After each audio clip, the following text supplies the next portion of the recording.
તો આજે આપણે બનાવશું બરફી. તો બરફી બનાવવા માટે આપણે લેવાનું છે 3-4 લીટર જેટલું દૂધ.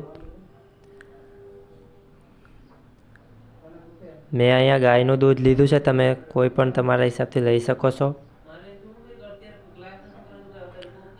દૂધને આપણે હવે સારી રીતનું ગરમ થવા દેવાનું છે અને તેને સાથે સાથે હલાવતા રહેવાનું છે, જેના લીધે તેમાં મોટા મોટા લમ્પ્સ ન રહી જાય અને એકદમથી દાણેદાર બરફી બને.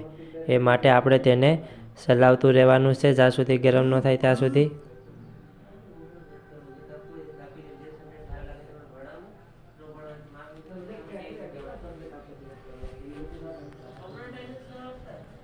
બરફીને સારી રીતે બનાવવા માટે આખો વિડીયો જોજો, કાપીને ના જોતા, નહીં તો કોઈ પણ પાર્ટ મિસ થઈ જશે તો બરફી સારી રીતે નહીં બને.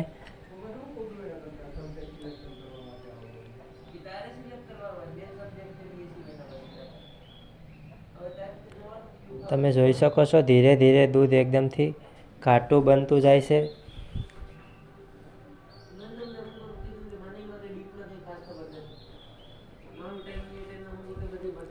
દૂધને ચલાવતા જ રહેવાનું છે, જેના લીધે તેમાં લમ્પ્સ ન રહી જાય.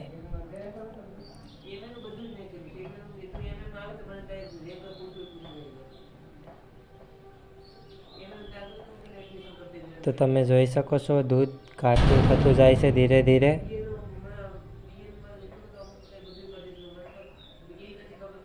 આવી રીતે જ તેને ચલાવતા રહેવાનું છે.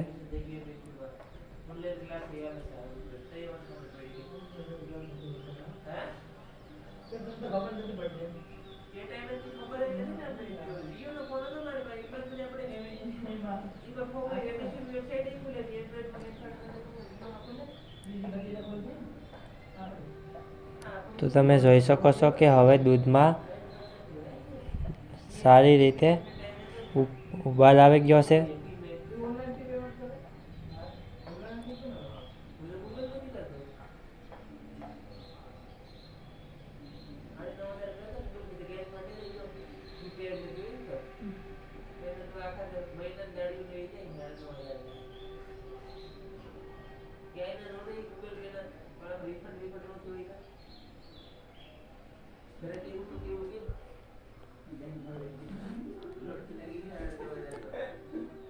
જ્યાં સુધી આપણી બરફી બનીને તૈયાર ન થાય ત્યાં સુધી દૂધને હલાવ્યા કરવાનું છે, જેના લીધે તેમાં લમ્પ્સ ન રહી જાય.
તો અહીંયા અડધી કલાક થઈ ગઈ છે અમારી અને તમે જોઈ શકો છો માવો કેવી રીતે બનવા માંડ્યો છે. હવે તેને ચલાવવાનું બંધ નથી કરવાનું.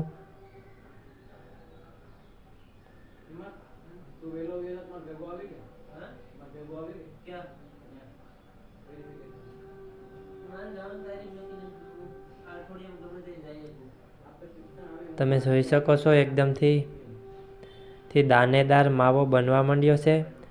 દૂધ આપણું બળી ગયું છે. હવે તેમાં દૂધનું જે પાણી છે તેને બળવા દેવાનું છે.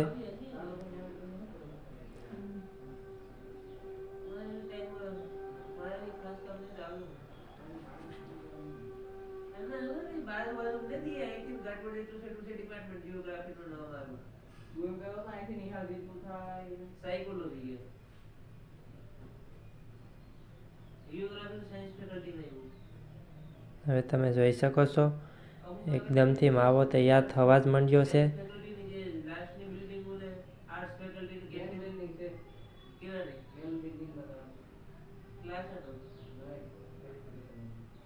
તો હવે આપણે તેમાં એલચી પાવડર નાખશું. હવે તેને સારી રીતે મિક્સ કરી લઈએ, જેના લીધે આખા દૂધમાં તે મિક્સ થઈ જાય.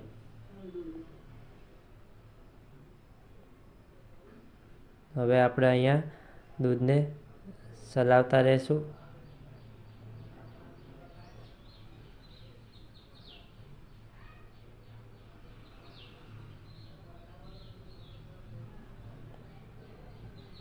તો મિત્રો, તમે હજી મારી ચેનલને લાઈક સબસ્ક્રાઈબ ન કરી હોય તો કરી લેજો.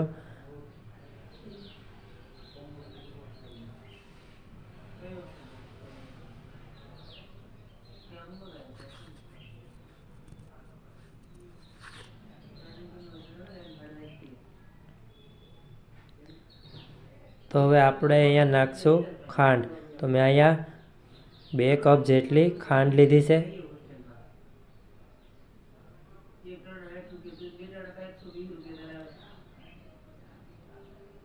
તો અહીંયા મેં 1 કપ ખાંડ નાખી દીધી છે. તમે જોઈ શકો છો કેવી રીતે આપણો માવો કલર પકડી ગયો છે. હવે બસ એમાં થોડું થોડું પાણી રહ્યું છે, જેને આપણે બળવા દેવાનું છે.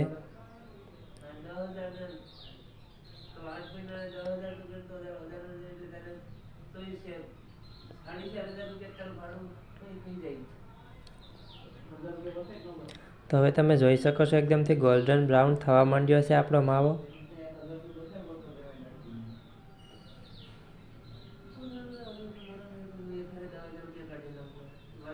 બસ હવે થોડું થોડું જે પાણી રહી ગયું છે તેને બળવા દેવાનું છે. હવે પાણી પણ બળી ગયું છે. હવે તેને ચલાવતું જ રહેવાનું છે, જેના લીધે કે નીચે ના ચોંટી જાય. હવે જ્યાં સુધી એકદમથી ગોલ્ડન બ્રાઉન કલર ન પકડે ત્યાં સુધી આપણે હલાવતા રહીશું.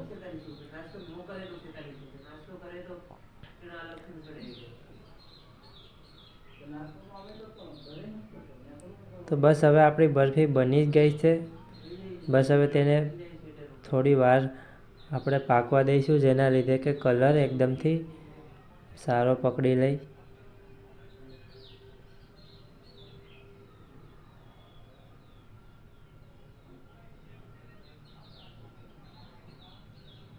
તો તમે જોઈ શકો તો એકદમથી મસ્તથી આપણી બરફી તૈયાર થઈ ગઈ છે.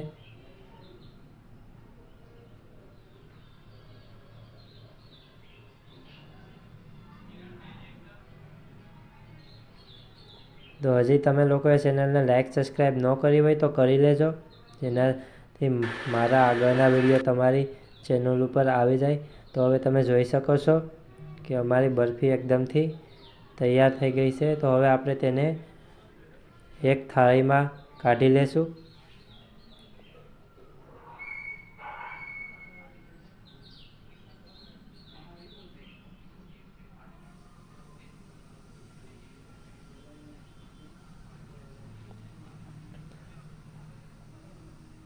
તેને થાળીમાં ફેલાવી લેવાની છે.